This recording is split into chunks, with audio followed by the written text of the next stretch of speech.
الحمد لله نحمده ونستعينه ونستغفره ونعوذ بالله من شرور انفسنا ومن سيئات اعمالنا من يهده الله فلا مضل له ومن يضلل واشهد ان لا اله الا الله وحده لا شريك له واشهد ان محمدا عبده ورسوله. கண்ணியத்திற்குரிய இல்லாமல்ல அல்லாஹ் ஜல்ல ஷானஹு தஆலாவின் நல்லடியார்களே, அல்லாஹுடைய பேரொருளால் மாறும் உலகில் மாறாத இஸ்லாம் என்ற இந்த தொடரிலே இஸ்லாம் மார்க்கத்தை மாற்ற வேண்டும் என்று இஸ்லாத்தை விரும்பாத தீய சக்திகள் என்னென்ன வாதங்களை எல்லாம் எடுத்து வைக்கிறார்களோ அவை அனைத்துமே தவறாக இருக்கின்றன என்பதை பார்த்து வருகிறோம். அதில் இறுதியாக நம்ம நேற்று பார்த்தது, இஸ்லாம் தீவிரவாதத்தை தூண்டுகிறது, ஜிஹாதி என்ற பெயரிலே வன்முறையில் இறங்குவதற்கு இஸ்லாம் காரணமாக இருக்கிறது என்ற ஒரு குற்றச்சாட்டு எவ்வளவு தவறானது என்பதற்குரிய ஆதாரங்களை பார்த்தோம். அந்த தொடர்ச்சியில இந்த மாதிரி ஒரு விமர்சனம் வருவதற்கு என்ன காரணம் என்று கேட்டால், ஒவ்வொரு நாட்டிலையும் ஒரு காரணம் இருக்கிறது. நம்ம நாட்டை பொறுத்த வரைக்கும் காஷ்மீர்ல உள்ள மக்கள், சில போராளி குழுக்கள் இந்திய அரசாங்கத்துக்கு எதிரான சில காரியங்களில் ஈடுபடுகிறார்கள், தாக்குதல் நடத்துகிறார்கள், பலவிதமான போராட்டங்களில் ஈடுபட்டு அவங்க சில தீவிர செயல்களில் ஈடுபடுவதாக செய்திகள் அடிக்கடி வரும் பொழுது, போலீஸ் கொலை, ராணுவத்தினர் கொலை, அந்த கொலை இந்த கொலை என்று செய்திகள் வரும் பொழுது, அதுல ஈடுபடுறவங்க முஸ்லீம்களாக இருக்கிற காரணத்தினால முஸ்லீம் தீவிரவாதிங்கிற செய்தி இதனாலதான் பரவுது. இந்தியாவை பொறுத்த வரைக்கும் அதிகமாக இந்த முஸ்லீம் தீவிரவாதிங்கிற பேர் எதுல வருது என்று கேட்டால் காஷ்மீரை வச்சுதான் வருகிறது. காஷ்மீர்ல முஸ்லீம்கள் அதிகமாக இருக்கிறாங்க. அவங்களுக்கும் இந்திய அரசாங்கத்துக்கும் ராணுவத்துக்கும் போலீஸுக்கும் அடிக்கடி மோதல்கள், சண்டையெல்லாம் நடக்கிறது. அதுல சில குழுக்கள் சில வன்முறைகள்ல இறங்கிடுறாங்க என்கிற மாதிரி செய்திகளை வைத்துக் கொண்டு இதான் அந்த வெறுப்பை விதைக்கிறதுக்கு இதை காரணமாக பயன்படுத்துகிறார்கள். இந்த காஷ்மீர் பிரச்சனையை பொறுத்த வரைக்கும் பல விஷயங்களை நம்ம அறிந்து வைத்திருக்க வேண்டும். காஷ்மீர் பிரச்சனை என்ன, அதுல நடக்கிறதுக்கும் இஸ்லாத்திற்கு எந்த அளவுக்கு சம்பந்தம் இருக்கிறது, இந்த விவரங்களை எல்லாம் முழுமையாக நம்ம அறிந்து வைத்திருந்தா தான் இந்த மாதிரி கேள்வி கேட்கிறவங்களுக்கு நம்ம பதில் சொல்ல முடியும். காஷ்மீர் வழங்குறதுக்கு முன்னாடி நம்ம இந்தியா, பாகிஸ்தான், காஷ்மீர் உள்ளிட்ட எல்லா நாடுகளுமே வெள்ளையர்களுக்கு அடிமைப்பட்டு இருந்த நமக்கெல்லாம் தெரியும். வெள்ளைக்காரர்கள் இந்தியா, பாகிஸ்தான் உட்பட இந்த அகன்ற நிலப்பரப்பை தங்களுடைய ஆட்சியில் வைத்திருந்தார்கள். அதை எதிர்த்து பலவிதமான போராட்டங்கள் முஸ்லீம்கள் தனியா பண்ணினார்கள், மற்றவங்க பண்ணாங்க, சேர்ந்து பண்ணினாங்க, ஆயுதம் தாங்கியும் போராடினாங்க, அறவழியிலையும் போராடினாங்க. பலவிதமான 200 ஆண்டு போராட்டத்துக்கு பிறகு வெள்ளையர்கள் இங்க இருக்க முடியாது, இனிமே இந்த நாட்டை அங்கிருந்து கூட்டு ஆள முடியாது, மக்கள் ஏற்றுக்கொள்வது தயாரா இல்லைன்னு வழங்கி கொண்டு அவங்க வெளியேற முடிவுக்கு சுதந்திரம் கொடுக்கறாங்க. நீங்களே உங்க நாட்டை பாத்துக்கிறீங்க, நாங்க உங்க நாட்டை இனிமே அடிமைப்படுத்த விரும்பலன்னு சொல்லி அவங்க நாட்டை விட்டு வெளியேறாங்க. அந்த வெளியேறக்கூடிய நேரத்தில் இரு நாடுகளாக அந்த பிரிச்சு தான் கொடுத்துட்டு போறாங்க. ஏன்னு கேட்டா, அப்ப பாகிஸ்தானும் இந்தியாவில் சேர்ந்து இருந்துச்சுன்னு வைங்க, அப்ப நம்ம ஏறக்குறைய 1/3 நிகராக நம்ம இருப்போம், ரெண்டு சேர்ந்து இருந்தா. அவ்வளவு பெரிய மக்களா இருக்கும் பொழுது எங்களுக்கு தனி நாடு வேண்டும் என்று ஜின்னாவும் கோரினாரு. RSS உடைய சங் பரிவாரத்தினுடைய முக்கியமான தலைவர்களும் அதைத்தான் விரும்பினாங்க, பிரிச்சு கொடுத்துடணும். ஏன்னா பாகிஸ்தான் இங்க சேர்ந்து இருந்துச்சுன்னு சொன்னா நம்ம ஒரு கணிசமான மெஜாரிட்டியா இருந்துருவோம். ஒரு காலத்துல முஸ்லீம் மெஜாரிட்டி நாடா இந்தியா மாறிவிடும். அதை குறைக்கிறதா இருந்தா இவங்களை கொஞ்சம் வெட்டி விட்டுறணும், அப்பதான் இந்தியா நம்ம கையில் இருக்கும் என்று இவங்களும் விரும்பினார்கள். அதே மாதிரி ஜின்னாவும் என்ன செஞ்சாரு, அந்த முஸ்லீம் லீக் தலைவராக இருந்த ஜின்னாவும் அதை ஒரு வலியுறுத்தினாரு. அப்படி பல போராட்டங்களுக்கு பிறகு இதை ஒரு தேசியமா விட்டுட்டு போகக்கூடாது என்று வெள்ளையர்கள் சுதந்திரம் கொடுக்கறாங்க. பாகிஸ்தானை தனிநாடுன்னு அறிவித்து விட்டு இந்தியாவை தனிநாடு என்று செய்யறாங்க, அறிவித்து விட்டு போறார்கள்.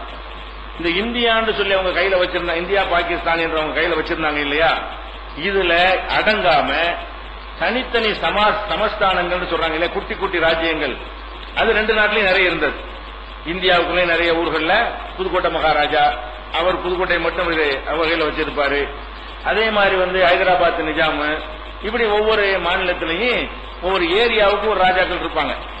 ஆற்காடு நவாபு, இப்படியான பகுதிகள் எல்லாம் என்ன செய்வாங்க, சில சின்ன சின்ன ஆட்கள் இருந்துகிட்டு இருப்பாங்க. இவங்களுக்கெல்லாம் வெள்ளையர்கள் தனியா அவங்கள ஆட்சி பண்ண உரிமை கொடுத்திருந்தாங்க.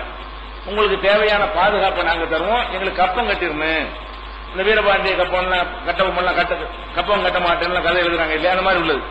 எங்களுக்கு தேவையான பணத்தை கட்டிட்டு நீங்கள் ஆட்சி பண்ணிக்கிறீங்க, வருஷத்துக்கு இவ்வளவு மாசத்துக்கு இவ்வளவு எங்களுக்கு பணம் தந்துடணும் என்று சில பேருக்கு இந்த குட்டி சமஸ்தானங்களுக்கு அவங்க அனுமதி கொடுத்திருந்தாங்க, மன்னர் அங்கீகரிச்சிருந்தாங்க. மீதி உள்ள பகுதி அவங்க கையில வச்சிருந்தாங்க. சுதந்திரம் கொடுக்கும் பொழுது அவங்க பகுதியில் இருந்ததான் சுதந்திரம் கொடுத்தாங்க. அவங்க கையில் இருந்த இந்தியா பாகிஸ்தான் பகுதிகளை தான் ரெண்டா பிரிச்சு வச்சுட்டாங்க.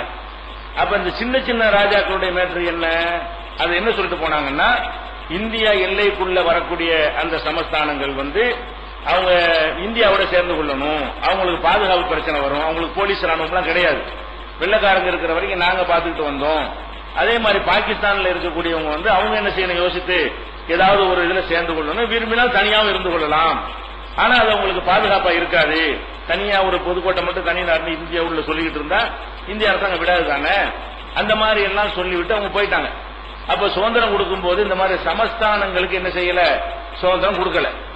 அப்ப இந்தியா பாகிஸ்தான் பிரிந்து தனி நாடுகள் ஆன பிறகு இந்திய அரசாங்கம் என்ன பண்றாங்கன்னா, உள்ள இருக்கிற ஒவ்வொரு சமஸ்தான ராஜாக்கட்டையும் பேசி நீங்க என்ன செஞ்சிடணும், இந்தியாவோட சேர்ந்துடணும், தனி நாடா இருக்க அனுமதிக்க மாட்டோம், ஒரு ஊருக்கு ஒரு ராஜாங்க ஒத்துக்கிட முடியாது என்று ராணுவ பலத்தை வைத்து அந்த மன்னர்கள்ட்ட என்ன செய்யறாங்க, ஒரு அவங்கள மிரட்டி அச்சுறுத்தி ஆசை வார்த்தையும் காட்டி நீங்க அப்படி இந்தியாவோட சேர்ந்து கொண்டீர்களே ஆனால் உங்களுக்கு மானியம் தரும், மன்னர் மானியம் சொல்லி கொடுத்தாங்க.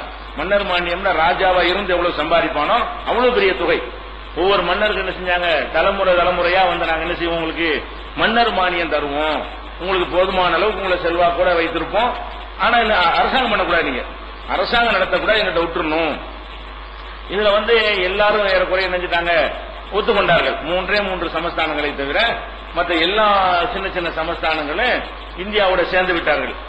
சேர்ந்த உடனே அவங்களுக்கு மானியம் கொடுத்தாங்க. இது வரைக்கும் இந்திரா காந்தியுடைய அந்த கடைசி காலம் வரைக்கும் மானியம் கொடுத்துட்டு இருந்தாங்க.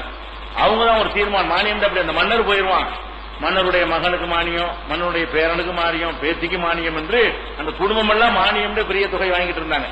அப்புறம் மன்னர் மானிய ஒழிப்பு மசோதாண்டு கொண்டு இனிமே கிடையாது, இனிமே மன்னர் குடும்பத்துக்கு என்ன செய்ய மாட்டோம், எதுவும் அரசாங்கத்தில் தரமாட்டோம் பின்னாடி ஒழிச்சாங்க. ரொம்ப லேட்டா ஒழிச்சாங்க, ஒரு 40-45 வருஷத்துக்கு பிறகு நினைஞ்சாங்க அதை இனிமே கிடையாது என்று ஒழித்தார்கள். அது வரைக்கும் கொடுத்தார்கள். இப்படி இருக்கிற நேரத்தில் இந்தியாவோட சேர மாட்டோம்னு சொன்னதுல ஹைதராபாத் நிஜாம், அவர் ஹைதராபாத்தை இப்ப தெலுங்கானா பிரிக்கிறாங்க இல்லையா, அது இதுக்கு சம்பந்தம் இருக்கு தெலுங்கானாவுக்கு, அந்த டாபிக் இப்ப இல்ல. அப்ப ஹைதராபாத் நிஜாமும் நாங்க உங்களோட சேர மாட்டோம், தனி நாடுதான் இருப்போம் அப்படின்னு சொன்ன உடனே இவங்க ராணுவத்தை அனுப்பி அதை நினைஞ்சாங்க, அதை கைப்பற்றி இந்தியாவோட சேர்த்துக்கிட்டாங்க. ஆனா காஷ்மீரை பொறுத்த வரைக்கும் அது ஒரு தனி ராஜாவா இருந்தாங்க. காஷ்மீருங்கிறது அது ஒரு தனி மன்னர் ஆட்சி பண்ணக்கூடிய ஒரு சமஸ்தானமா இருந்துச்சு, பெரிய சமஸ்தானம். காஷ்மீருங்கிறது புதுக்கோட்டை இந்த மாதிரி ஹைதராபாத் மாதிரி சின்ன சமஸ்தானம் இல்ல, பெரிய ஒரு சமஸ்தானமாக 3 ஏரியா, லடாக், ஜம்மு, காஷ்மீர் 3 ஏரியா. அது லடாக்ங்கிற பகுதியில் புத்தர்கள் ஜாஸ்தியா இருப்பாங்க, ஜம்முங்கிற பகுதியில் இந்துக்கள் ஜாஸ்தியா இருப்பாங்க, காஷ்மீர் பகுதியில் முஸ்லீம்கள் ஜாஸ்தியா இருப்பாங்க. 3 சேர்ந்து என்னது காஷ்மீர்னு சொல்லுவாங்க. அப்ப இந்த ஜம்மு அண்ட் காஷ்மீர்னு சேர்த்து சொல்லுவாங்க அந்த பேர் சொல்லும் போது கூட. அப்ப இந்த காஷ்மீர்ங்கிற மாநிலம் அவங்க முஸ்லீம்கள் மெஜாரிட்டியா இருக்கிற மாநிலம். காஷ்மீர்ல முஸ்லீம்கள் எவ்வளவு கேட்டா அந்த நேரத்தில் முஸ்லீம்கள் 32 லட்சம், இந்துக்கள் 8 லட்சம் தான் இருக்கிறாங்க. முஸ்லீம்கள் 32 லட்சம் இருக்கிறாங்க, இந்துக்கள் 8 லட்சம் இருக்கிறாங்க. இந்த அளவுக்கு நம்ம 4 மடங்கு முஸ்லீம்கள் அதிகமா இருக்கிற ஒரு மாநிலமா இருந்தாலும் ஆச்சரியம் என்னன்னு கேட்டா அதுக்கு ராஜா இந்து மன்னர். இருக்கிற நாட்டில் இருக்கிற மெஜாரிட்டி மக்கள் முஸ்லீம்கள் 32 லட்சம் பேர் இருக்கிறாங்க, 8 லட்சம் தான் இந்துக்கள் இருக்கிறாங்க. அவருடைய ராஜா யாருன்னு கேட்டா ஹரிஷ் சிங் சொல்லி என்ன செய்யறாரு, அந்த நேரத்தில் ஹரிஷ் சிங் என்ற ஒருத்தர் மன்னரா இருக்கிறார். அவருடைய மகன் தான் காங்கிரஸ்ல கூட பின்னாடி எம்பியா கரண் சிங் எல்லாம் இருந்தார் இல்லையா, பின்னாடி காங்கிரஸ்ல எம்பியாவும் ஆனார் பிற்காலத்தில். அந்த ஹரிஷ் சிங் என்ன பண்றாருன்னு கேட்டா, நாங்க சேர மாட்டோம், இந்தியாவோடையும் சேர மாட்டோம், பாகிஸ்தானோடையும் சேர மாட்டோம், தனி நாடா இருப்போம். அவங்க விரும்பினா தான் சேரலாம். வெள்ளக்காரன் கொடுக்கும் போது காஷ்மீர் இந்தியாவுடைய சொல்லிட்டு போகல, பாகிஸ்தானோட இதுன்னு சொல்லிட்டு போகல. நீ விரும்புனா இங்கிட்டு வேணாலும் சேர்ந்துக்க, அங்கிட்டு வேணாலும் சேர்ந்துக்க, தனியா வேண்டாம் இருந்துக்க. நீ விரும்புனா பாகிஸ்தான்ல ஒரு பகுதியா போய் சேர்ந்துட்டு போ, விரும்புனா இந்தியாவுல ஒரு பகுதின்னு சொல்லிட்டு போ, இல்லன்னா நான் தனி நாடுன்னு சொல்லிட்டு போன்னு சொல்லி அவனுக்கு உரிமையை கொடுத்துட்டு போயிட்டாங்க. அப்ப என்ன ஆகுதுன்னா அந்த உரிமை பிரச்சனை இருக்கக்கூடிய நேரத்தில் காஷ்மீர் அவர் தனி ராஜா இந்தியாவில் பேச்சுவார்த்தை நடத்தி பாக்குறாங்க. அது மாதிரி பாகிஸ்தான் போய் பேச்சுவார்த்தை எங்களோட சேர்ந்துக்கிறங்க 2 தரப்புல என்ன செய்யறாங்க, அவங்கள அந்த மன்னரை பல விதத்தில் ஆசை காட்டுறாங்க. அவர் என்ன யோசிக்கிறாரு, இந்தியாவோட சேர்ந்தோம்னா முஸ்லீம் மெஜாரிட்டியா இருக்கிறாங்க, நம்மளே மன்னரா வச்சுக்கிட்டு நல்ல மக்களா இருக்கிறாங்க, இங்கிட்டு சேர்ந்தா எதிர்ப்பு வந்துடும், அதனால நம்ம தனியாவே இருந்துருவோம் அப்படிங்கிற மாதிரி அவரு ஒத்துக்கொள்ளவே இல்லை. இந்த நேரத்தில் என்ன பண்றாங்கன்னா, பாகிஸ்தான்ல இருந்து ஒரு குழுவை, ஒரு பட்டான்கிற ஒரு குழுவை அனுப்பி உள்நாட்டு கலவரத்தை ஏற்படுத்துறாங்க காஷ்மீருக்குள்ள. இந்த மன்னருக்கு எதிராக புரட்சி பண்ணி பாகிஸ்தானோட சேரணுங்கிற மாதிரி அவங்களுக்கு ஆயுதம் எல்லாம் கொடுத்து என்ன செய்யறாங்க, இந்த காஷ்மீருக்குள்ள அவங்க ஊடுருவி வர்றாங்க. பாகிஸ்தான் ராணுவம் டைரக்டா வரல, பாகிஸ்தானை சேர்ந்த சில மக்கள் என்ன செய்யறாங்க, பட்டான்கிற ஒரு குழு கொஞ்சம் முரட்டுத்தனமா வீரமான மக்கள் ஒரு பேர் உண்டு, அவங்க நுழைஞ்சு என்ன செய்யறாங்க, உள்ள ஒரு கிட்டத்தட்ட 1/3 அளவுக்கு காஷ்மீர் உள்ளே வந்துட்டாங்க. காஷ்மீர்ல ஒரு அரசாங்கம் இருந்து கூட இவர்கிட்ட அதை தடுக்கிற அளவுக்கு ராணுவம் கிடையாது. பாகிஸ்தானால் அனுப்பி வைக்கப்பட்ட சாதாரண குழுக்களை தடுக்க கூட இவர்கிட்ட என்ன இல்ல, ராணுவ பலமெல்லாம் இல்ல, அது பாட்டுக்கு இடம் காலியாகிட்டே இருக்கிறது. அந்த அளவுக்கு ஒரு 1/3 மேல அவங்க உள்ள வந்துட்டாங்க. அப்பதான் இவர் என்ன பண்றாரு, உடனே நேருட்ட போய் முறையிடுறாரு. நேருட்ட எங்களுக்கு ராணுவத்தை அனுப்புங்க, எங்களுக்கு நீங்க பாதுகாப்பு தாங்க, நீ இந்தியாவில் சேர்றன்னு சொல்லி உங்களுக்கு ராணுவத்தை அனுப்புறோம் அப்படின்னு உங்க பேரம் பேசுறாங்க. அவர் இந்தியாவில் சேர்ந்து கையெழுத்து போட்டார். இந்தியாவில் சேர்ந்து கையெழுத்து போட்ட உடனே இந்திய ராணுவம் போய் நினைஞ்சிருச்சு, அவங்க வருவதை தடுத்தாங்களே தவிர அவங்க பிடிச்சதை மீட்க முடியல. அவங்கள்ட்ட இருக்கு இன்னைக்கு என்ன இருக்கு, காஷ்மீர் என்பது பாகிஸ்தான்ல ஒரு 1/3 நம்ம கிட்ட 2/3 இந்தியாவில் இருந்து கொண்டிருக்கிறது. அதுக்கு வந்து ஆசாத் காஷ்மீர் அவன் சொல்லுவான், சுதந்திர காஷ்மீர் அவன் சொல்லுவான். நம்ம அது ஆக்கிரமிப்பு காஷ்மீர் நம்ம சொல்லுவோம். இந்தியாவில இருந்து அதுக்கு என்ன பேர் வச்சிருக்காங்க, ஆக்கிரமிக்கப்பட்ட காஷ்மீர் சொல்லுவோம். பாகிஸ்தானுக்கு என்ன பேர் வச்சிருக்காங்க, ஆசாத் காஷ்மீர், சுதந்திர காஷ்மீர். இது இந்தியாவில் அடிமையா இருக்குது, இதான் சுதந்திர காஷ்மீர், அவன் அடிமையா வச்சுட்டு இருக்கான். இப்படி 2 நாடுகளும் சேர்ந்து பந்தாடின வகையில காஷ்மீர்ல ஒரு பகுதி அங்க இருக்கு, ஒரு பகுதி இங்க இருக்குது.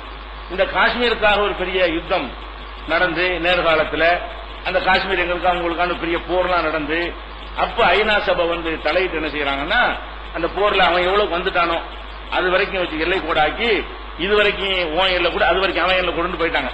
வேற ஐக்கிய நாடுகள் சபையை அவன் ஆக்கிரமிச்சான் இல்லையா, ஆக்கிரமிச்சது அவனுக்கு உரியது மாதிரி, நீ வச்சுக்கிட்டு உனக்கு உரியதுங்கிற மாதிரி தற்காலிகமா ஒரு எல்லை கூட வகுத்துட்டு போயிட்டாங்க. அப்ப ஐநாவில் வச்சு பேச்சுவார்த்தை நடக்கிறது. நேரு என்ன சொல்றாருன்னு கேட்டா, இதுக்கு ஒரு முடிவு கட்டணும்னு ஐநாவில் எல்லா நாடுகளும் வற்புறுத்தும் பொழுது, நாங்க பொதுவான வாக்கெடுப்பு நடத்தி நாங்க அந்த மக்கள் விருப்பப்படி நடப்போம், அந்த மக்கள்கிட்ட 3 கேள்வி வச்சு வாக்கெடுப்பு நடத்துவோம். என்ன வாக்கு, பாகிஸ்தானோட சேர்கிறீர்களா, ஒரு டிக் பண்ணணும், இந்தியாவோடு சேர்கிறீர்களா, தனி நாடா இருக்கிறீர்களா, டிக் பண்ணி மக்கள்கிட்ட கருத்து கேட்கிறது. எதை அதிகமான மக்கள் விரும்புகிறார்களோ இதுக்காக தான் கேள்வி. 3 கேள்வி கேட்டு என்ன செய்யணும், வாக்கெடுப்பு நடத்த வேண்டும், மக்கள் விருப்பத்துக்கு நடந்து கொள்ளணுங்கிற நிபந்தனையை போட்டு அதை பாகிஸ்தானை ஏற்றுக்கொண்டு இந்தியாவும் ஏற்றுக்கொண்டு ஐக்கிய நாடு சபையும் அதை ஒத்துக்கொண்டு அவங்களுடைய நிர்பந்தத்தின் பேர்ல 3 நாடு 3 கையெழுத்து போடுறாங்க. ஐக்கிய நாடு சபை, நேரு பாகிஸ்தான் எல்லாம் சேர்ந்து கையெழுத்து போட்டு உடன்படிக்கையாவது. இந்த அடிப்படையில் போர் நிறுத்தம் நடக்கிறது. இது சண்டை நடந்துகிட்டே இருக்கு, இனிமே நடக்கக்கூடாது என்று சொன்னால் இந்த காஷ்மீர் பிரச்சனை என்ன செய்யணும், நீங்க வெளியேறணும். அவங்க என்ன செய்யறாங்க, இந்த ஒப்பந்தத்தில் பாகிஸ்தான்ல இருந்து நுழைஞ்சு வந்தாங்க இல்லையா, அவங்களும் வெளியேறணும். நுழைஞ்சு ஒரு குழுக்கள் அனுப்பி பிடிச்சாங்கல்ல, நீங்களும் பாகிஸ்தானுடைய நிர்வாகத்தை விட்டு கலட்டி அந்த ஆசாத் காஷ்மீரை விட்டுறணும், சுதந்திர காஷ்மீர் சொல்றீங்கல்ல. இந்தியாவும் என்ன செய்யணும், தன்னுடைய ராணுவத்தை விலக்கிக் கொள்ள வேண்டும். ஐநா சபையுடைய தலைமையில் ஒரு படையை அமைத்து அவங்க வச்சுதான் வாக்கெடுப்பு நடத்தணும். நீனும் நடத்தணும், நீ நடத்தக்கூடாது, நீனு வெளியேறிக்க, அப்பதான் சுதந்திரமா தேர்தல் நடக்கும், சுதந்திரமா கருத்துக்கு இதெல்லாம் நிபந்தனை போட்டு ஐநா சபையில் என்ன செய்கிறது, 1948 இது நிர்ணயம் பண்ணி ஒப்பந்தம் செய்யறாங்க. அப்ப இதுல என்ன ஆச்சுன்னா, அது நடந்த ஒரு நாளாச்சு 1947 நடந்தது. நடந்தா இத இந்தியாவில் உள்ள அரசாங்கம் அதை ஏற்றுக்கொள்ளவில்லை, நடைமுறைப்படுத்தவில்லை. இந்திய அரசாங்கம் வெளியேறணும்ல, வெளியேறல. அவனும் வெளியேற மாட்டேங்கிறான், அவன் பிடிச்சுக்கிட்டது அவனுக்கு தான் சொல்றான் பாகிஸ்தான்காரன். இவன் பிடிச்சது இல்ல, இந்தியாட்ட மன்னர் தான் ஒப்படைச்சாரு. மன்னர் ஒப்படைச்சாலும் மக்கள் கருத்தை வச்சு ஒரு ஒப்படைக்கல. இவருக்கு நிர்பந்தம், இவர் ஒப்படைச்சா அவர் நாட்டை ஒப்படைச்சா ஆயிருமா, அந்த மக்கள் எல்லாரும் ஏற்றுக்கொள்ளணுமா இல்லையா? மக்கள் விருப்பத்தை கேட்காம இவரா ஒப்படைச்சதுனாலதான் ஐநா சபை தலையிடுறதுல. இப்ப என்ன பிரச்சனை, ஐநாவின் மூலம் இது அன்னைக்கு தீர்த்து இருந்தா ஒண்ணுமே கிடையாது. வாக்கெடுப்பு நடத்துவோம், இந்தியாண்ட மெஜாரிட்டி சொல்லிட்டா இந்தியா, பாகிஸ்தான் மெஜாரிட்டியோட விட்டுருப்போம், தனியா தான் இருப்போம், இன்னொரு நாடா இருந்துட்டு போகுது. இதான ஐநாவுடைய ஒப்பந்தம். இதை இந்தியாவும் நிறைவேற்றவில்லை, பாகிஸ்தான் நிறைவேற்றவில்லை, ஐநாவும் அதை வற்புறுத்தவில்லை. வேற வேற நாடா இருந்தா பொருளாதார தடை விதிப்போம் அது விதிப்போம்னு சொல்லுவாங்களே, அவங்க எப்படி பிரச்சனை இருந்துகிட்டே இருந்தா தான் இவங்க வளர மாட்டாங்க. அவங்க கணக்கு என்ன, ஐநாடு அமெரிக்கா தானே. ஐநாடு பேர் ஐநாவா இருந்தாலும் ஐநாவுடைய முழு உண்மையான தலைமை எங்க இருக்கு, அமெரிக்காவுக்கு நலன் கருதி அந்த முடிவு எடுப்பாங்க. அமெரிக்கா என்ன பாப்பான், இப்படி வாக்கெடுப்பு நடத்தி தனிநாடு ஆயிட்டா சண்டை இவங்க ரெண்டு நடக்காத. இந்தியா எங்கிட்ட அந்த பாகிஸ்தான் அங்கிட்டு நடுவில் இருப்பான். அப்ப சண்டை நடக்காட்டி இவங்க டெவலப் ஆகிட்டு போய்வாங்க. சண்டை போது நடந்துட்டு இருந்தாலும் அதுலயே செலவழிச்சிட்டு இருப்பாங்க. காசு பணம் பூரா அதுதான் போயிட்டு இருக்கு. இன்னைக்கு என்ன நடந்துட்டு இருக்கிறது, இந்தியாவுடைய பாகிஸ்தானுடைய பணம் பூராவுமே இந்த எல்லை பிரச்சனைக்கு தான் அதிகமா செலவாகி கொண்டிருக்கிறது.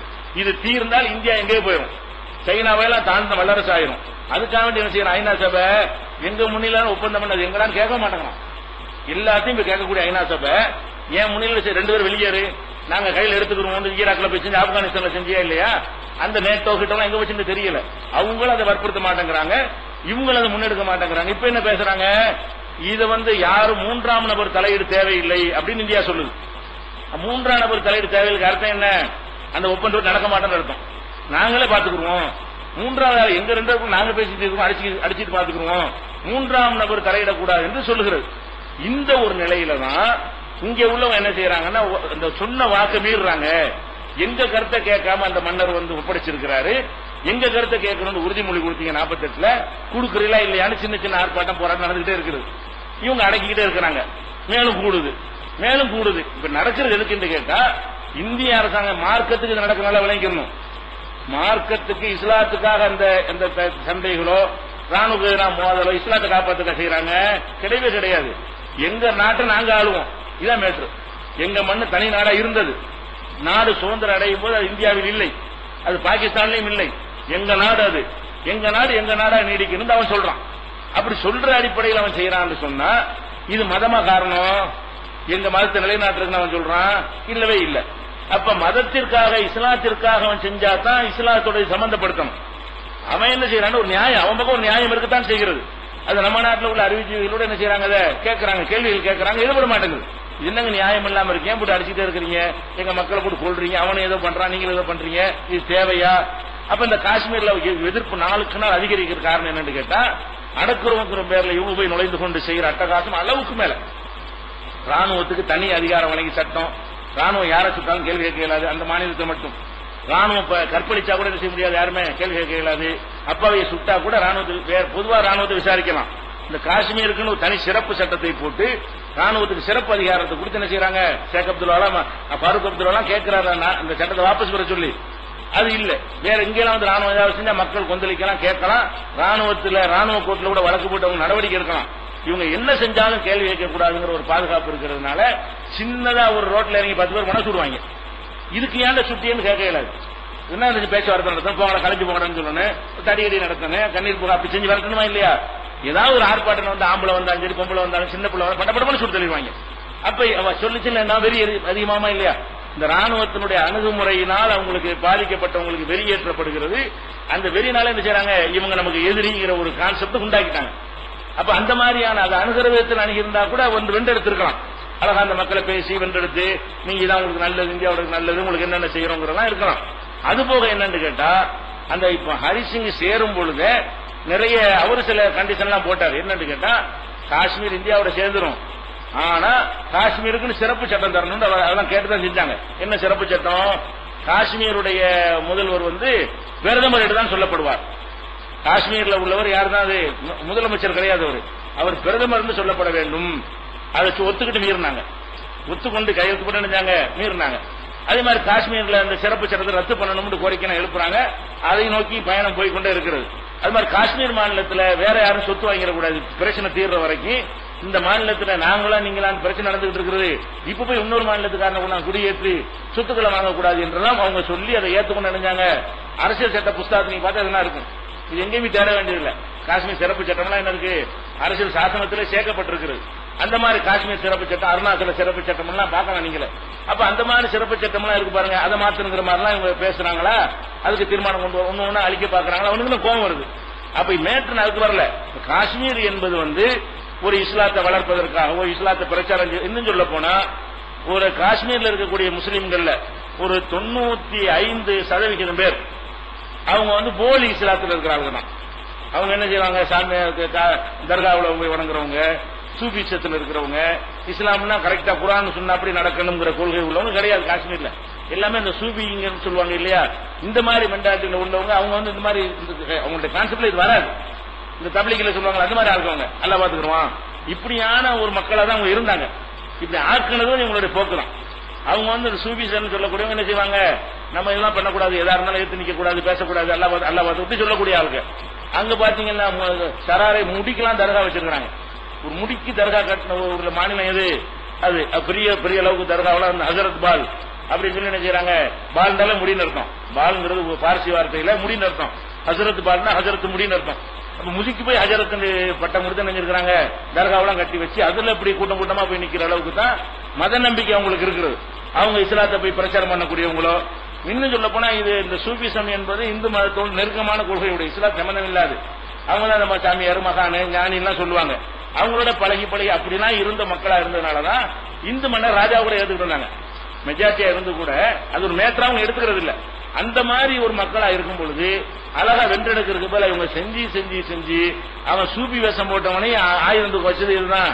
இவங்களுடைய நீக்குப்போக்கு இல்லாத ஒரு திறமையற்ற ஒரு இந்திய அரசாங்கத்து செயல்பாடு தான் இது காரணம். இப்ப அந்த டாபிக் நம்ம வரல.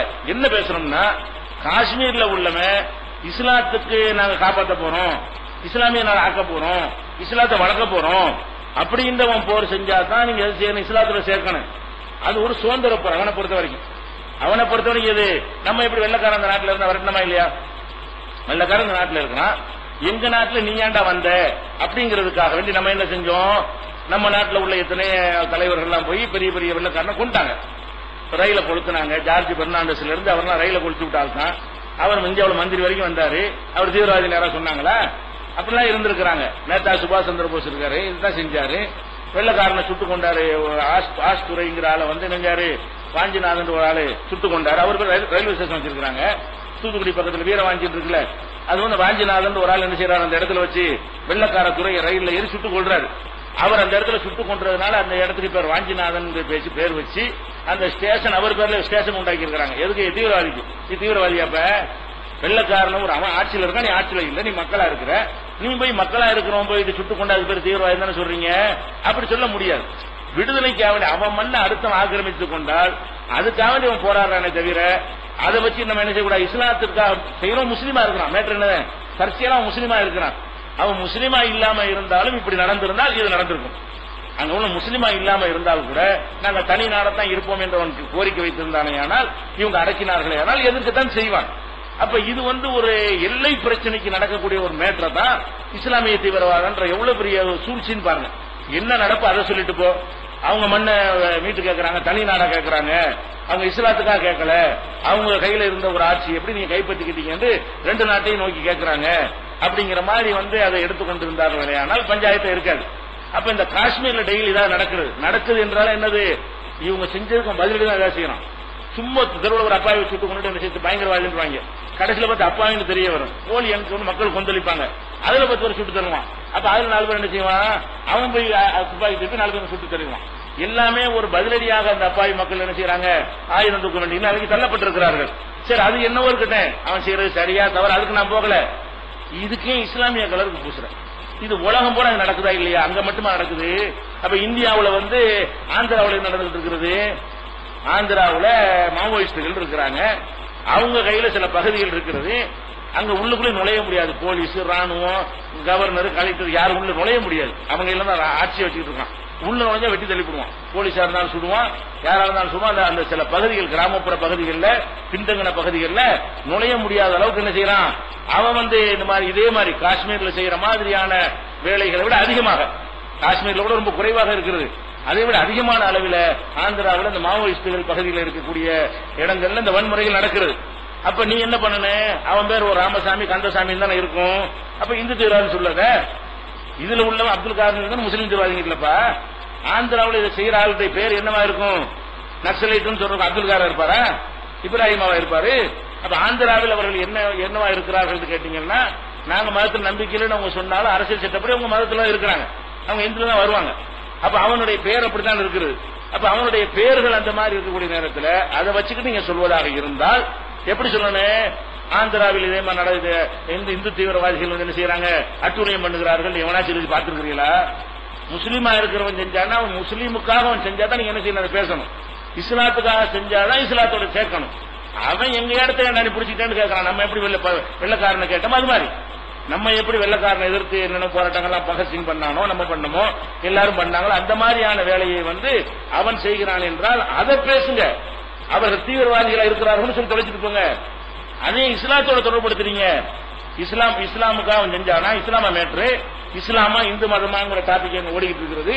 எங்க நாட்டு நீ ஆக்கிரமிக்கிறியாங்கிற டாபிக் தான் நம்ம பேசிட்டு இருக்கிறான். அதை பேச்சு ஒரு பைசலா பண்ணுங்க, இல்லாட்டி என்ன சொல்லி தொலைஞ்சிட்டு போங்க. அதுக்கே இஸ்லாமிய தீவிரவாதம்ங்கிற வார்த்தை எதற்கு சொல்ல வேண்டும்? அதான் என்னுடைய கேள்வி. அப்ப இந்த கேள்வியை நம்ம என்ன செய்யணும், மக்கள்கிட்ட வைக்கணும். அதே மாதிரி ஆந்திராவில் இருக்கிற மாதிரி பீகார்ல இவனாச்சும் ஒரு மாநிலத்தில் இருக்கிறான், காஷ்மீர்ல மட்டும்தான் இருக்கிறான்.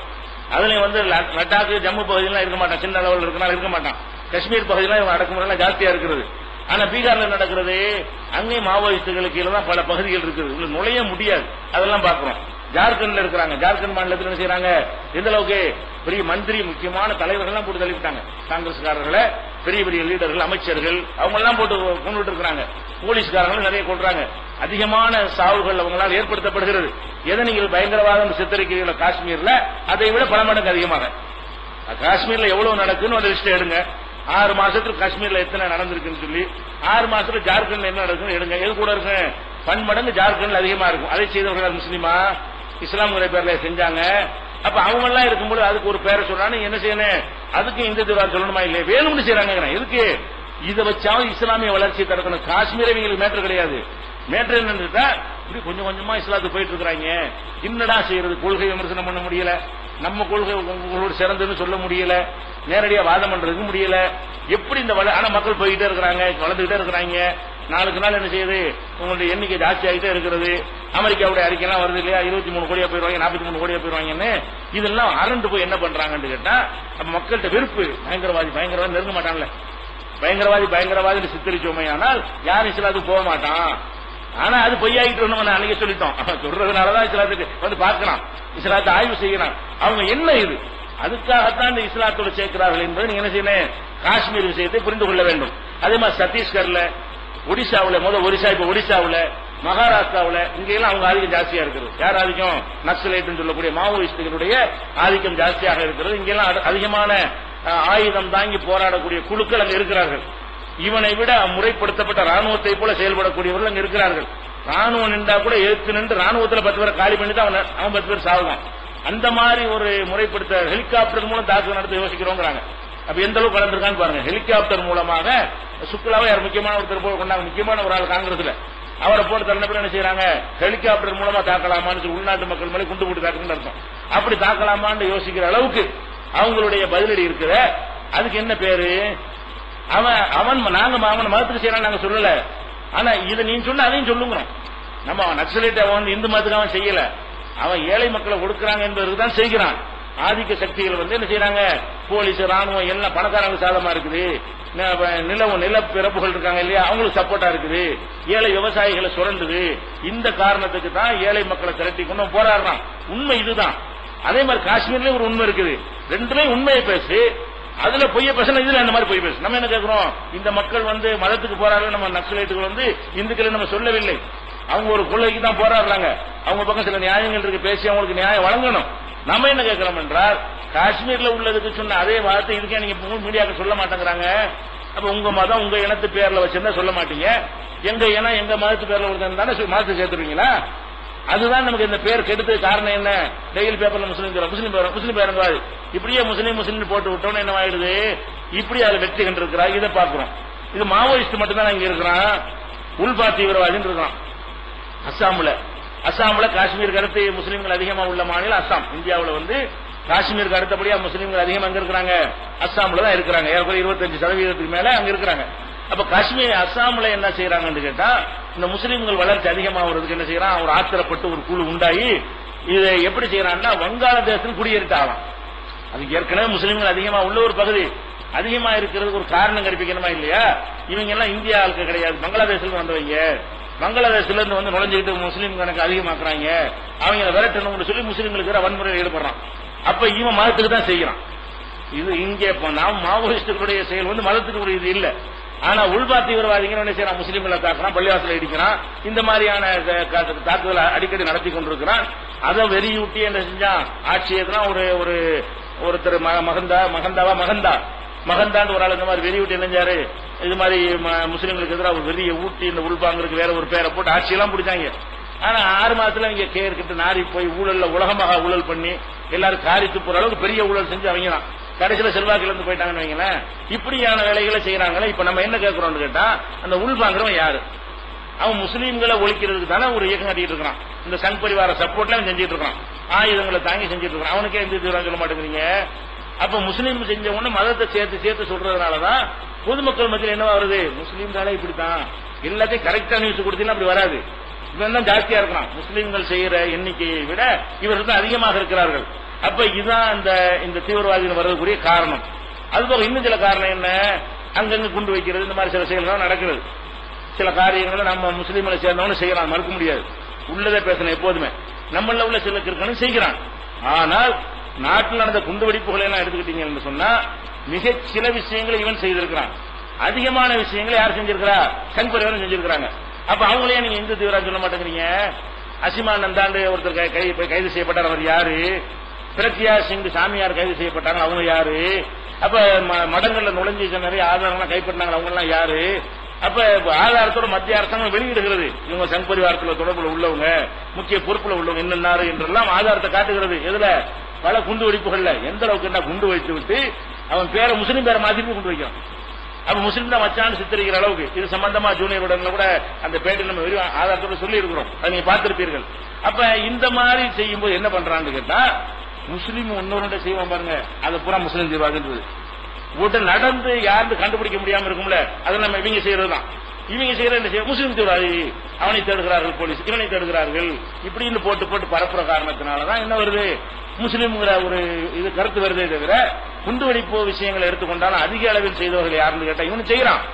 முஸ்லீம் செய்யணும், அதுக்கு இஸ்லாத்துக்கு சம்பந்தம் இல்லைன்னு சொல்லிவிட்டோம். அதே நேரத்தில் மற்ற சமுதாயத்தை சேர்ந்த தீவிரவாத வெறி கொண்டவர்கள் அதிக அளவில் செய்கிறார்கள். முஸ்லீம்களை ஒழிக்கணும் என்பதற்கும் செய்வார்கள். இப்படி செஞ்சா முஸ்லீம்களை பழி போடலாம், பழி போட்டு என்ன செய்யலாம், அவங்களை தனிமைப்படுத்திடலாம், அவங்களோட வளர்ச்சியை தடுக்கலாம் என்பதற்கும் செய்வார்கள். அவங்க ஆட்களே கொண்டு விட்டு என்ன செய்வாங்க, விநாயகர் செருப்பு மாலையை போட்டு முஸ்லீம் செஞ்சாங்க, கலவரம் உண்டாகும், அது அடைகிறது. அவங்க அலுவலகத்தை அவங்கள கொண்டு வச்சுக்கிறது. இப்படி எல்லாம் சம்பவங்கள் நிறைய RSS அலுவலகத்துக்கு தென்காசியில கொண்டு வச்சுட்டாங்க. முஸ்லீம்களை கைது செய்து நோட்டீஸ் விட்டுனாங்க. அடுத்த நாள் பார்த்து அவன் தான் வச்சான், கண்டுபிடிச்சு போலீஸ் என்ன செய்து அவனை அரெஸ்ட் பண்ணுது. இந்த மாதிரியான சம்பவங்கள்லாம் நிறைய, 1-2 இல்ல. இப்ப கூட சேலத்துல ஒரு சம்பவம், ஒரு கொலை நடந்தது, யாருடைய போலீஸ் அறிவிக்கவே இல்லை. அவங்க அத்வானி வரும்பொழுது ஏதோ பைப்பொடி கொண்டு வச்சா 4 பேர் தலைமுறை இருக்காங்கல்ல, அவங்களதான் தேடி படம் போட்டாங்களே தவிர இந்த கொலையில் இவங்க சம்பந்தப்பட்டாங்கன்னு போலீஸ் சொல்லவே இல்லை. இவன் என்ன செய்யறான், பேப்பருக்காரன் அவ்வளவு பெரும் வேகமானதா முடிவு எடுத்துக்கொண்டு இதுல சம்பந்தமுடைய முஸ்லீம் தீவிரவாதிகள் 4 பேரை தேடி இதுல சம்பந்தம் போலீஸ் சொல்லவே இல்லை. அவங்க தேர்றதா வேற கேஸுக்கு தேடுறாங்க. எந்த கேஸுக்கு தேடுறாங்க, ஏற்கனவே தலைமறைவா இருக்கிற எல்லாத்தையும் பிடி அப்படிங்கிற ஒரு கான்செப்ட் தான். இந்த சம்பவம் நடந்தோன்னா எல்லாத்தையும் பிடிக்க சொன்ன வகையில தேடுறாங்களே தவிர இந்த 4 பேர் படத்தை போட்டாங்களே, அரசாங்க அறிக்கையில பாருங்க, அரசாங்க அறிக்கையில என்ன இருக்காது, இந்த மாதிரி வாசனை இருக்காது. இந்த மாதிரி இந்த சேலத்தில் நடந்த ரமேஷ் என்பவருடைய கொலையில் இந்த 4 பேரும் சம்பந்தப்பட்டு இருக்கிறார்கள் அப்படின்னு போலீஸ் சொன்னிச்சா, சொல்லவே இல்லை. அது யார் சொல்றா, அவங்க ரெண்டையும் தனித்தனி சம்பவம் தேடும்போது அப்படி பேப்பர்காரன் என்ன பண்றான், முஸ்லீம்களோட சேர்த்து சம்பந்தப்பட்டு சொல்லக்கூடிய காட்சியை பாக்குறீங்க. இன்னைக்கு வரைக்கும் இந்த சேலத்தினுடைய படுகொலையை செய்தவர்கள் முஸ்லீம்கள் என்று ஒரு ஆளை பிடிக்கவும் இல்லை, போலீஸ் சொல்லவும் இல்லை. தலைமறைவா இருக்கிற யாரையாவது பிடிச்சா கூட வேற கேஸுக்கு பிடிக்கிறாங்க, இதுக்கு இல்ல.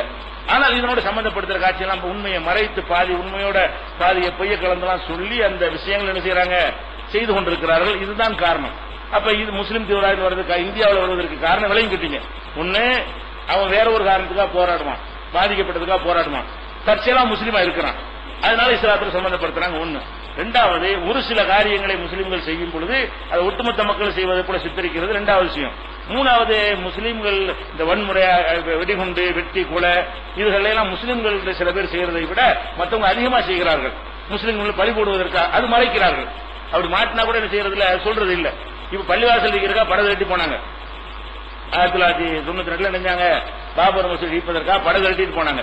ஒரு பள்ளிவாசலை இடிக்கிறதுக்கு படகு கட்டி போனா அதுக்கு என்ன பேரு, நாட்டுல கூட்டமா ஆயுதம் தூக்கிட்டு போய் இடிக்கத்தான் போறோம்னு போனா அது பயங்கரவாதிகள் என்று சொல்வதா, குண்டர்கள் என்று சொல்வதா, ரவுடிகள் ஏதாவது சொல்லணுமா இல்லையா? அதுக்கு எல்லா மீடியாவும் என்ன சொன்னா, தொண்டர்கள் சொன்னான். அவங்களுக்கு கர சேவை செய்ய போனாங்க. எப்படி அவங்களுக்கு வச்ச பேர் என்ன? முஸ்லீம் போனா ரவுடிங்கிறான், பயங்கரவாதிகள் போனாங்கிறான், சொல்லி புட்டு இடிக்க போறேங்கிறான். அந்த நேரத்துல டிவி நியூஸ் எல்லாம் எடுத்து பாருங்க, அந்த நேரத்தில் எல்லா பத்திரிகையும் எடுத்து பாருங்க. எவனாச்சு ரவுடிகள் போனார்கள் சொன்னானா? இது ரவுடித்தனமா இல்லையா? சட்டம் ஒண்ணு இருக்கு, அரசாங்கம் ஒண்ணு இருக்கு, நீதிமன்றம் ஒண்ணு இருக்குது. நீதிமன்றம் தலையிடக்கூடாதுன்னு சொல்லி உத்தரவு வேற போட்டிருக்குது. உள்ள நுழையக்கூடாது, அது அதே நிலையில் காப்பாற்றப்படணும் ராணுவத்தை கட்டளை எடுக்கிறது. இவ்வளவையும் மீறி என்ன செய்யறான்? நான் போய் இடிக்கத்தான் செய்வேன் சொல்லிவிட்டு தேதி குறித்து விட்டு 6ஆம் தேதி இடிப்போம் அப்படின்னு சொல்லிட்டு போறான். இடிக்கவும் செஞ்சான். இந்த செயலை செஞ்சவனுக்கு மீடியாக்கள் என்ன பேர் வச்சாங்க? அந்த நேரத்தில் இந்து தீவிரவாதி என்று சொல்லி இருந்தார்களே, ஆனால் அப்ப இந்த இது மறைஞ்சிருக்கும். சொல்ல வேண்டிய நேரத்திலும் சொல்லவில்லை. ரவுடிகள் என்று இந்து பயங்கரவாதி என்று சொல்லணுமா இல்லையா? அது சொல்லிட்டே போனார்கள். வெளிப்படையாக யுத்தம் செஞ்சார், அரசாங்கத்துக்கு எதிராக யுத்தம் செஞ்சார்கள், நீதிமன்றத்துக்கு எதிராக யுத்தம் செய்தார்கள். இவ்வளவு பெரிய வேலையை சொல்லிட்டு செஞ்சவர்களுக்கு ஒரு மீடியாவிலேயாவது அவர்களை குண்டர்கள் வார்த்தை யூஸ் பண்ணாங்களா? ரவுடின்னு யூஸ் பண்ணாங்களா? பயங்கரவாதி யூஸ் பண்ணாங்களா? சேவகர்களாம் தொண்டர்களாம். இது சேவையா? ஒன்னு போய் இடிக்கிறது கர சேவைன்னா என்னது? கரம்னா வேலை, கார்னு சொல்லுவாங்கல்ல, இந்த கரம்னா கையின் அர்த்தம் இல்ல. கரசேவைன்னா அந்த அதாவது வேலையை சேவையா செய்யறது, காசு இல்லாம கூலி வாங்காம இந்த சேவை செய்ய போறாங்க அர்த்தம், கரசேவைக்கு அர்த்தம். அப்ப இந்த கார் சேவக்குன்னு சொல்லக்கூடிய இந்த கரசேவகர்களை என்ன செய்யறாங்க? இவங்க சேவை செய்ய போனாங்க. இடிக்கிற சேவையா? பல பேர் கொல்றது சேவையா? வன்முறை உண்டாக்குற சேவையா? போற வழியெல்லாம் கலவரத்தை உண்டாக்கிட்டு போறாங்களே, அதுக்கு பேர் சேவையா? எத்தனை பேர் அந்த ஊர்வலம் போற ரத ஊர்வலம் நடக்கிற ஊர்கள் எல்லாம் கலவரத்தில் செத்தாங்க, அதெல்லாம் சேவையா? அந்த செயலுக்குரிய வார்த்தைகளை மீடியா சொன்னாங்களா? அப்ப யாரு தீவிரவாதி? எவ்வளவு அமைதியா நம்ம தீவிரவாதத்தில் எவ்வளவு தள்ளி நிற்கிறோம் என்று கேட்டால், சட்டத்தில் உள்ள பல உரிமைகள் நமக்கு மறுக்கப்படுகிறது. அப்போ நம்ம அமைதியா தான் இருக்கணும். எதுக்கு? இது இந்து முஸ்லீம் மேட்டர் ஆயிடக்கூடாது. ஒரு ஸ்டேஷனுக்கு போனீங்கன்னா அங்க கோயிலை வச்சு சட்டப்படி வைக்க கூடாது. அங்க ஒரு கோயிலை வச்சுட்டு உட்காந்துருப்பாங்க. எப்படிங்க இது? போலீஸ் ஸ்டேஷன் எல்லாத்துக்கும் பொதுவானது, அரசியல் உலகத்துக்கு கோயில் வச்சுக்க நேரம் கேட்டோம் நம்ம. ஆனா வைக்க கூடாது, கேட்கலாம். கேட்டா என்ன மாதிரி வந்துனேன் இந்துக்கள் அப்புறம் முஸ்லீம்களை திருப்பிடுவாங்க. அப்படியெல்லாம் ஒதுங்கி போறோம் நம்ம. ஒரு விமானத்தை புதுசா வாங்கினான்னு வைங்களேன், பத்தி சாமியானி கொளுத்தி ஆராதனை பண்ணி அதை தூக்கி வைக்கிறாங்கிறான். இது ஒரு மதத்தினுடைய வழிபாட்டை செய்யற நீ கலாச்சார ரிப்பனை வட்டி ஏதாவது துவக்கி வை, அதை ஸ்டார்ட் பண்ணி விட்டுட்டு வா. நீ பூஜை செஞ்சிருச்சீங்க, ஒரு அரசாங்கத்தில் கட்டடம் கட்டினா பூஜை செய்ய, பூமி பூஜை செய்யற, பூமி பூஜை செஞ்சா ஒரு மதத்துடைய சிறந்து தானே. அரசாங்க கட்டடம் எங்களுக்கு சொந்தம் தானே. ஒரு அரசாங்க கட்டடம் என்றால் முஸ்லீம், இந்து, இந்த மத நம்பிக்கை இல்லாத அனைவருக்கும் சொந்தம். நீ ஓன் நம்பிக்கை பிரகாரம் பூஜை எல்லாம் பண்ணி செய்யற. இப்ப நாங்க ஏதாவது கேட்டிருக்கோமா? அதுக்கு ஏதாவது போராட்டம் பண்ணோமா? சரி, அவங்க நம்ம மெஜாரிட்டி மக்கள் இருக்கிறாங்க, நம்ம மேம்பு ஓட்டிட்டு இருக்கணும், நம்ம வேலையை பார்த்துட்டு போகணும் தான் நம்ம இருக்கிறோம். முஸ்லீம்கள் தீவிரவாதத்தில் ஈடுபடுறோம். இந்த மாதிரி ஒன்னு செஞ்சிருந்தா நீங்க என்ன செஞ்சிருப்பீங்க? முஸ்லீம் சார்பா ஒண்ணு செஞ்சு நோம்பு கஞ்சி குடிக்கிறது என்ன செய்றீங்க நீங்க? அது ஒண்ணு எங்களுக்கு இஸ்லாத்துல ஒண்ணும் கிடையாது, எங்களுக்கு செய்யற ஒரு நன்மையும் கிடையாது. நோம்பு கஞ்சி குடிக்கலாமா? ஒரு முதல்வராக இருக்கக்கூடியவர் நோம்பு கஞ்சி குடிக்கலாமா? முஸ்லீம்கிட்ட போய் ஒரு கேள்வி கேட்கறீங்கல்ல. நோம்பு கஞ்சி குடிக்க அரசாங்கம் இதா எங்க இடத்துல குடிக்கிறோம், ஒரு ஹோட்டல்ல குடிக்கிறோம். நீ அரசு அலுவலகத்தை பயன்படுத்துறியப்பா, நாங்க கேட்டது இல்ல.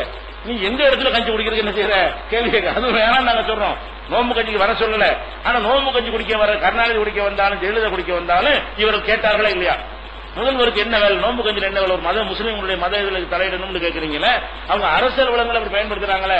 எதை செஞ்சாலும் பூஜை, எதை செஞ்சாலும் வழிபாடு, எதை செஞ்சாலும் மெழுகுவர்த்தி ஏற்றுறது, குத்து விளக்கு ஏற்றுறது, அதெல்லாம் உங்க மத நம்பிக்கையோட செஞ்சிட்டு இருக்கிறீங்க. அதெல்லாம் செய்யக்கூடாது தானே சட்டப்படி. இந்தியாவுடைய அரசியல் சாசனப்படி செய்யக்கூடாது, குற்றம். அது சொல்ல போனால் ஒரு அதிகாரிகிட்ட போனா அவர் வழங்கக்கூடிய சாமி படத்தை பின்னாடி போட்டு வச்சிருக்கிறாரு. அது அரசாங்கத்துக்கு சொந்தமான அலுவலகம், அந்த செவர் அரசாங்கத்துக்கு சொந்தமானது, அந்த கட்டட அரசாங்கம் சொந்தமானது, அவர் உட்கார்ந்து சீட்டு அரசாங்கம் சொந்தமானது. அதுல இது இருக்கலாமா சட்டப்படி? வர்றவனுக்கு என்ன வரும்? டேய் நான் இப்படித்தான் இருப்பேன், உனக்கு நீதி வழங்க மாட்டேன்னு அதுல மெசேஜ் இல்லையா? அதை நான் கேட்டிருக்கிறோமா? நம்ம சைப்பு திருமணி தீவிரவாதிங்கிற, எங்க தீவிரவாதிங்கிற? ஒவ்வொரு அடக்கும் போது நாளைக்கு இருக்க செஞ்சிருப்பான், அது ஒரு விஷயம். அப்ப நாங்க இவ்வளவு விஷயங்கள் எங்களுக்கு பாரபட்சம், இட ஒதுக்கீடு கிடையாது, கல்வி கிடையாது, வேலை வாய்ப்பு கிடையாது, இலவசமா வீடு கொடுக்குறீங்க. முஸ்லீம் கொடுக்குறீங்களா? பசுமை வீடு திட்டம் கொடுக்குறீங்க, எத்தனை முஸ்லீம் கொடுத்துருக்கீங்க? சமத்துவ வீடு முஸ்லீம் கொடுக்குறீங்களா? இலவச வேட்டி செல்லு பொங்கலுக்கு தீபாவளி கொடுக்குறீங்க. அப்ப எங்க முஸ்லீம் பண்டிகை என்னைக்கா கொடுத்துருக்கீங்களா? அப்ப அவங்களுடைய பண்டிகை தான் உங்களுக்கு யாபத்துக்கு வருது.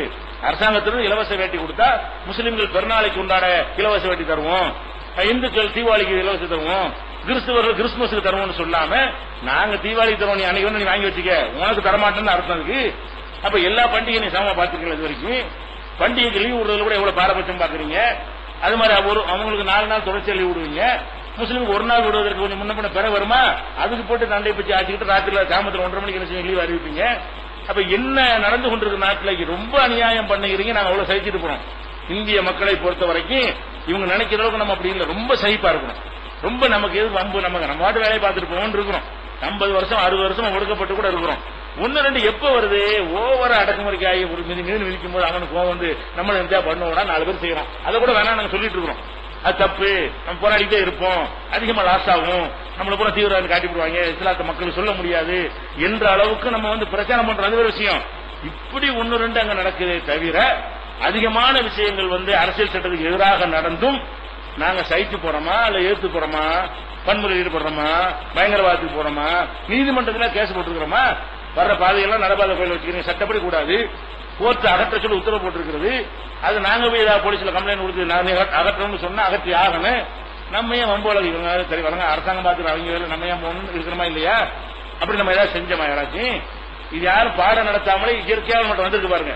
இப்படி யாரும் உங்களுக்கு பயன் பண்ணாங்க, கிளாஸ் நடத்தாங்க, ஒண்ணு நம்மளால இயல்பாவே நம்ம என்ன செய்யறோம், எதுக்கு வேணும் உழைச்சிட்டு போறாங்க, ஆட்சியார் ஜாத்தியா இருக்கிறாங்க, இதை போய் மோதிக்கிட்டு இந்து மக்களுடைய பிரச்சனை ஆக்கி விட்டுருவாங்க, நம்ம அதிகாரிகளை மோதனம்னா இந்துக்களுக்கு எதிராக முஸ்லீம்கள் போர்க்கொடின்னு அவன் அசம்பிள் ஆக்கிடுவான் அப்படின்னு சுய பாதுகாப்பு அறிவோட ஒவ்வொருவனும் சிந்திக்கிறோம்.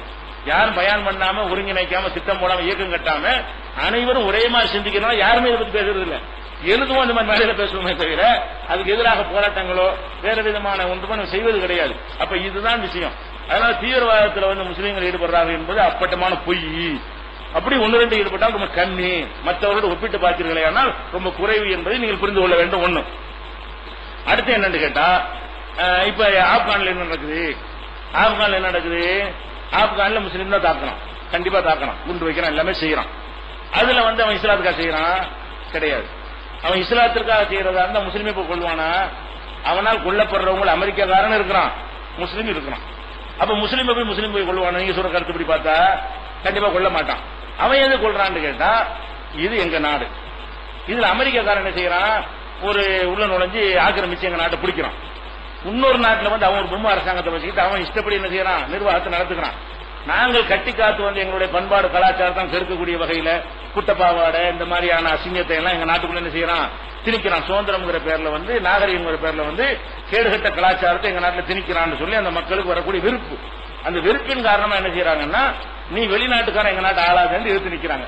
அப்ப ராணுவம் வந்து அவனுக்கு சப்போர்ட்டா இருக்கணும், ராணுவத்தை அடிக்கிறாங்க. எதுக்கு அடிக்கிறாங்க, நம்ம போக்கி வந்த ஆப்கானிஸ்தான்ல உருவாக்கப்பட்ட ராணுவம் வந்து பொம்மை ராணுவமா இருக்கிறதுனால, அமெரிக்காவுக்கு எடுபடி வேலை செய்யற ராணுவமா இருக்கிறதுனால இவங்களை அடிச்சோம்னா அவனே வந்து நிற்பான் களத்துல. இவன் என்ன செய்யறான், இவன் அவங்கள விட்டுட்டு மோடி போய் தூரத்தில் நிற்கிறான் அமெரிக்காக்காரன். இந்த ராணுவத்தை அடிச்சு விரட்டினா அமெரிக்காக்காரன் பாதுகாப்பு நிற்பான். அப்ப அவனை நல்லா கொள்ளலாம் என்பதற்காக அவன் என்ன செய்யறான், இந்த ராணுவத்துக்கு பயங்காட்டுற மாதிரி சில வேலைகளை என்ன செய்யறான், அரசாங்கத்துக்கு செஞ்சுட்டு இருக்கான். இவன் மதத்துக்காக செய்யறான், அமெரிக்காவுக்காக செய்யறான். அமெரிக்கா வந்து எங்க நாட்டிலேயும் வருது. இன்னும் சொல்ல போனா இந்த அமெரிக்கா தான் அந்த உண்டாக்குனது. அவங்கள இந்த ஆயுதம் கொடுத்தது யாரு, இந்த ஆப்கான்ல போராடுறாங்க இல்லையா, அந்த போராடுற மக்களுக்கு ஆயுதம் கொடுத்தது யாரு, இஸ்லாத்துல இல்லாத ஜிஹாத சொல்லி மூல செலவு செஞ்சது யாருன்னு கேட்டு அமெரிக்காக்காரன் செஞ்சான். எதுக்காக செஞ்சான், அந்த ஆப்கானிஸ்தான ரஷ்யா தான் ஆக்கிரமிச்சு வச்சிருந்தான். முதல்ல ஆப்கானிஸ்தான ரஷ்யாக்காரன் கைப்பற்றிக்கிட்டு அவனுடைய பொம்மை அரசாங்கத்தை ஆப்கான்ல நிறுவி ஆட்சி பண்ணிட்டு இருந்தான். அப்பதான் என்ன பண்றான், அமெரிக்காக்காரன் ஒசாமா பின் லாடனை கூட்டிட்டு போய் ட்ரைனிங் கொடுத்து, நீ வந்து இல்ல வெப்பன்ஸ் உனக்கு தர்றோம், ரஷ்யா எப்படியா கரெக்ட். ஏன்னா ரஷ்யா ஈக்குவலான பலமா இருந்துச்சு. அன்றைய காலத்தில் அமெரிக்காவுக்கு ஈக்குவல் எது, ரஷ்யா இன்னைக்கு கொஞ்சம் டவுனா இருக்கிறாங்க. அன்னைக்கு சரிசமமா ரெண்டு வல்லரசு இருந்தது. அமெரிக்காவை ரஷ்யாவை தான் பேசுவாங்க. அன்னைக்கு அமெரிக்கா மட்டும் பேசுறோம்ல, அப்படி இல்லாம அன்றைக்கு பேசுறாங்க அமெரிக்கா ரஷ்யா ரெண்டுக்குமே சூப்பர். ரெண்டு பேரும் ஒருத்தர் பயப்படுவான்.